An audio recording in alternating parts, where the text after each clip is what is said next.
Good evening and welcome to Tucker Carlson Tonight. Kanye West, now known as Ye, is one of the best-selling musical artists in the world. He has also in recent years become a celebrated and very highly paid fashion designer. And of course, for a decade, he was well known to TV audiences as an in-law of the Kardashian family. But it's West's latest incarnation as a kind of Christian evangelist that brought us to his office in Los Angeles today for the interview you're about to see. Days ago, during Fashion Week in Paris, West, accompanied by his friend Candace Owens, unveiled a T-shirt that read simply, "White Lives Matter." The response from the fashion industry and international media was instantaneous and uniform. Shock, horror, rage. "There is no excuse for this," thundered the New York Times. "West is legitimizing extremism," shrieked Rolling Stone, etc., etc. What was strikingly missing from the coverage, however, was any explanation for why West did this. What was the T-shirt about? No one seemed to think to ask him, much less to listen to what he had to say. Instead, the enemies of his ideas dismissed West, as they have for years, as mentally ill. Too crazy to take seriously. Look away, ignore him. He's a mental patient. There's nothing to see here. But is West crazy? You can judge for yourself as you watch what we're about to show you. He has his own ideas, we can say that. Creative people tend to. That's why they're artists, not actuaries. His free-form social media posts give the impression of a man channeling his rawest emotions right onto Instagram. The effect can be jarring and is often used as ammunition against him in the battle for influence over the minds of America's young people, and that battle is intense. But crazy?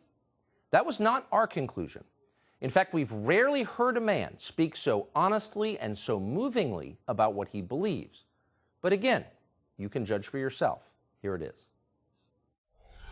So you just came from Paris Fashion Week. You just landed, and you have a lanyard still on from it, and there's a photograph on it. What is that? It's a photograph of a baby's ultrasound. Why is that? And that you designed that? Yes. Why? What does that mean? It just represents life. I'm pro-life. Boy, so you wear it on a badge. What kind of response do you get? And good, amen, I agree. I don't care about people's responses. I care about the fact that there's more black babies being aborted than born in New York City at this point. That 50% of black death in America is abortion. So I really don't care about people's responses. I perform for an audience of one, and that's God. I'm starting to see why they want to make you be quiet. When did you start to feel this way? When did you start to realize this? I really felt like, I think I started to really feel this need to express myself on another level when Trump was running for office, and I liked him. Yes. And every single person in Hollywood, from my ex-wife to my mother-in-law to my manager at that time to, you know, my so-called friends / handlers around me, told me, like, if I said that I liked Trump, that my career would be over, that my life would be over. They said stuff like people get killed for wearing a hat like that. They threatened my life. They put my life. They basically said that I would be killed for wearing the hat. I had someone call me last night and said anybody wearing a White Lives Matter shirt is going to be greenlit, and that means that they're going to beat them up if they wear it. And I'm like, you know, okay, green light me then. You know, God builds warriors in a different way. I don't know if it's because of me being born in Atlanta and growing up on the south side of Chicago that, you know, he made me for such a time like this. It's like with David, you know, he tended to the sheep, but while he was out there, he had to fight all kinds of animals. So when it was time for Goliath to come, you thought because he was a sheep herder that he didn't have the skill set to take down Goliath. And the thing that I have is the position, I have my heart, but the number one thing is we have God on our side. And for the people, even if you don't believe in God, God believes in you. So you made reference to the White Lives Matter T-shirt, which you brought out at Paris Fashion Week. Yeah. Why did you do that, and what did it mean? You know, I do certain things from a feeling. I just channel the energy. It just feels right.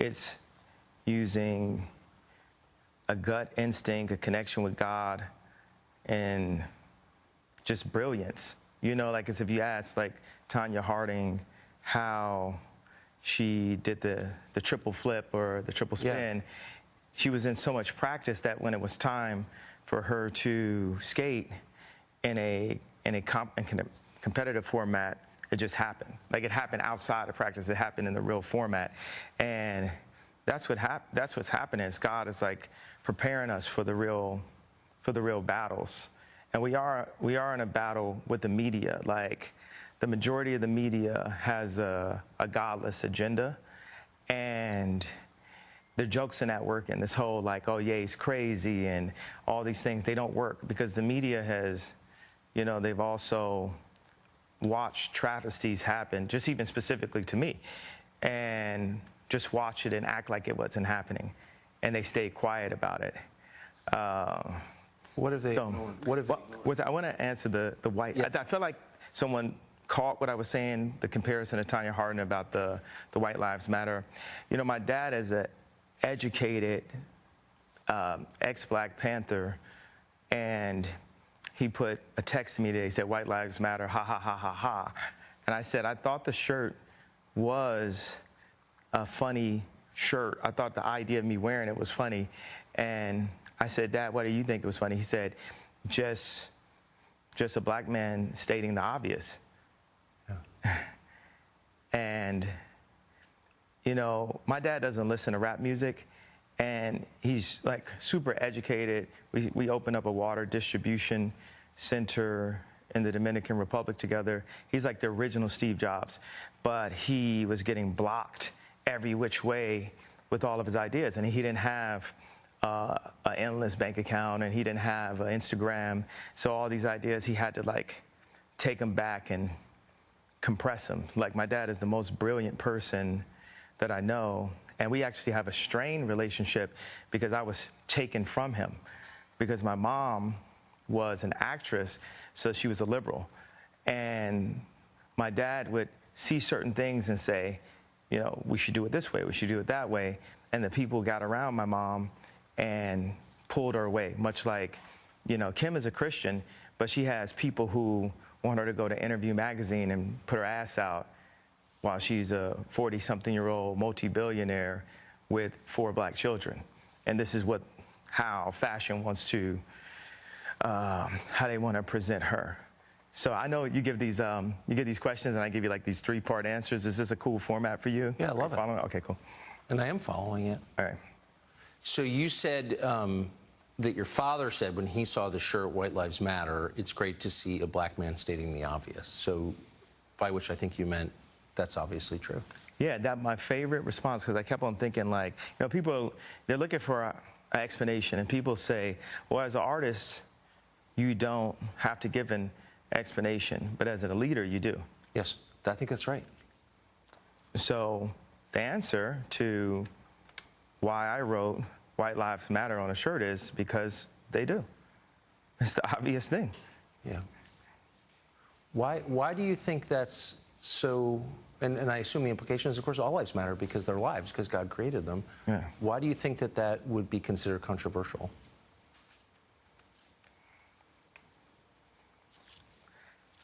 Because the same people that have stripped us of our identity and labeled us as a color have told us what it means to be Black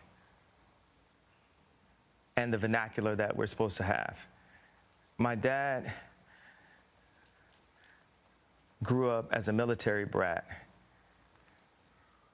and his family moved around, but they were based mostly in Delaware. And at the time, if they weren't the only Black family, they were one of the few. And he would be discriminated against because he was Black. So by the time he got into college, he would be discriminated against. He went to a Black college, he would be discriminated against because they said he talked too white. Yes. And then he played the kick drum in the band. So when he would go to the club and the music was playing, where would he clap his hands? Where the kick drum is. Yeah. So it's the opposite of where everyone else was clapping their hands. And this is the most elegant and tasteful person that I know. And when my mom, when the schools suggested, like, the herding systems, because what they do is take the black community and they separate us, and they separate the families, and the educated, they push this, need for higher education, and us as blacks, we discriminate against each other and say, well, I got my PhD and you don't have your PhD, so I'm better than you. And so my mom, she had a PhD, and she was influenced to move to the south side of Chicago and take this job at Chicago State University. And she told my dad, if you come for us, you'll never see him again. Because, the media ridiculed me for getting the house next door to Kim to see my children. And they even said that I was stalking her and her new boyfriend because I bought the house next door to see my children. And that's how I knew that my mom had said that to him. I said, Dad, they moved us to one of the most agreed upon to be one of the most dangerous places in the world. It's almost like they tried to kill me or something. I said, Dad, why'd you never come to get us? And that's when he told me that she was told that. There's so many things that are put in Kim's head. They bring influencers, like, no one ever knew where Corey Gamble came from. No one in the fashion world knows where Gabby came from. These people were practically made in a laboratory, in my opinion. And one of the things that they're really good at doing is being nice and being likable. And what they do is, for people that have some form of influence, whether it's an educated black woman like my mother that became the head of the English department at Chicago State University, or whether it's the most influential white woman on the planet, being my ex-wife, they have people that are around them at all times telling them what to be afraid of. It's like not what to do or say specifically, it's what to be afraid of. And if you have a person that isn't afraid of them, like a Russell Brand or Candace Owens, right. It's not that we have to agree with this, but they're not afraid. They're not afraid to state what their opinion is. Yes. No one is God, and everyone has an opinion.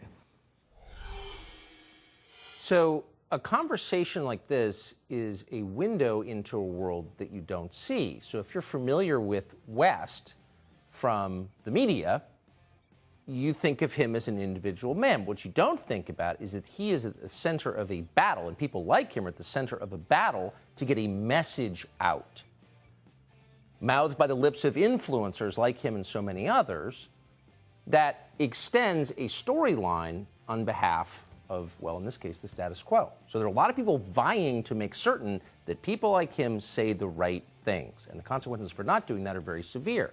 So for him to come out and say all lives matter, obviously, is a huge threat to a lot of people. Who are those people exactly? Well, we asked him, and he told us. That's next. Subscribe to the Fox News YouTube channel to catch our nightly opens, stories that are changing the world and changing your life. From Tucker Carlson Tonight. Good evening and welcome to